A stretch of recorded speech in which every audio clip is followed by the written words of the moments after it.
एक मदमस्त हाथी जंगल में घूम रहा था।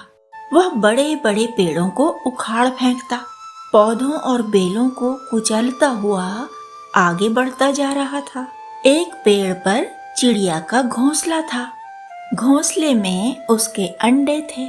मदमस्त हाथी ने उस पेड़ की बहुत बड़ी शाखा तोड़ डाली। उसके साथ ही चिड़िया का घोंसला भी धरती पर आ गिरा। चिड़िया के अंडे फूट गए। अंडों को चकनाचूर देखकर चिड़िया विलाप करने लगी। उसे रोता देखकर आसपास की बहुत सारी चिड़िया उसके निकट आ गईं। सभी चिड़िया दुखी थीं और सभी कह रही थीं कि हम छोटे प्राणी हाथी जैसे बड़े प्राणी का कुछ भी नहीं बिगाड़ सकते। हमें उनके सब अत्याचार सहने पड़ते हैं। मधुमक्खी, भंवरे जैसे छोटे छोटे जीव भी उनकी बातें सुन रहे थे। मधुमक्खी चिड़िया के पास आई और बोली, हम छोटे हैं पर हमारी संख्या बहुत बड़ी है। हम मिलजुल कर संगठित होकर हमला करें तो बड़े से बड़े जीव को हरा सकते हैं। पास ही एक कठफोड़वा था। वह बोला, हम में से हर एक के पास कुछ न कुछ खास है। प्राण रक्षा के लिए हमें कुछ न कुछ दिया ही गया है। जैसे कि मेरी चोंच बहुत मजबूत है, तभी तो इससे मैं पेड़ों में भी छेद कर लेता हूँ। पेड़ के नीचे से मेंढक उनकी बातें सुन रहे थे। एक मेंढक ने कहा, हम गला फाड़ने में महारथी हैं। सब मिलकर चिल्लाएंगे तो हाथी के भी कान फूट जाएंगे।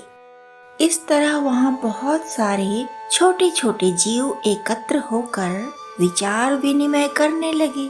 बातों ही बातों में वहाँ पर एक योजना तैयार हो गई और फिर योजना पर कार्य भी शुरू हो गया। सबसे पहले मधुमक्खी हाथी के कान में घुसी और गीत गाने लगी। उसकी आवाज से हाथी और भी मदमस्त हो गया।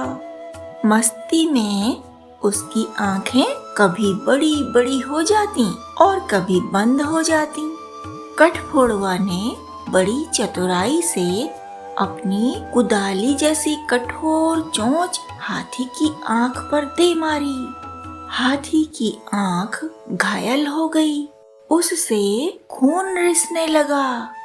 उसे कुछ दिखाई ही नहीं दे रहा था। दर्द भी बहुत हो रहा था और कुछ सूझ नहीं रहा था कि जाए तो किधर जाए। तभी बहुत सारे मेंढक टर्राने लगे। उनका टर्राना सुनकर हाथी ने समझा कि उधर पानी होगा, क्योंकि मेंढक तो पानी में ही रहते हैं, वहीं टर्राते हैं। वैसे ही प्यास लगी थी हाथी को। जब आंख भी घायल हो गई तो उसे धोना भी आवश्यक था।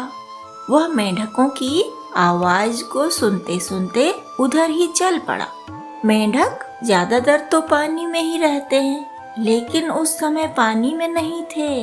वे तो चिड़िया का बदला लेने की योजना में अपना हिस्सा निभा रहे थे। सोची समझी चाल थी वह। अंधे हो गए हाथी को भ्रमित करने के लिए ही मेंढक दलदल के पास बैठकर टर्रा रहे थे। हाथी मेंढकों की टर्राहट सुनता सुनता धीरे धीरे आगे बढ़ा। दिखाई तो कुछ दे नहीं रहा था उसे, बस वह सुन सुनकर आगे बढ़ता जा रहा था और फिर वह दलदल में फंस गया। इस तरह एक सशक्त और विराट प्राणी को नन्हे नन्हे छोटे छोटे जीवों ने संगठित होकर हरा दिया था।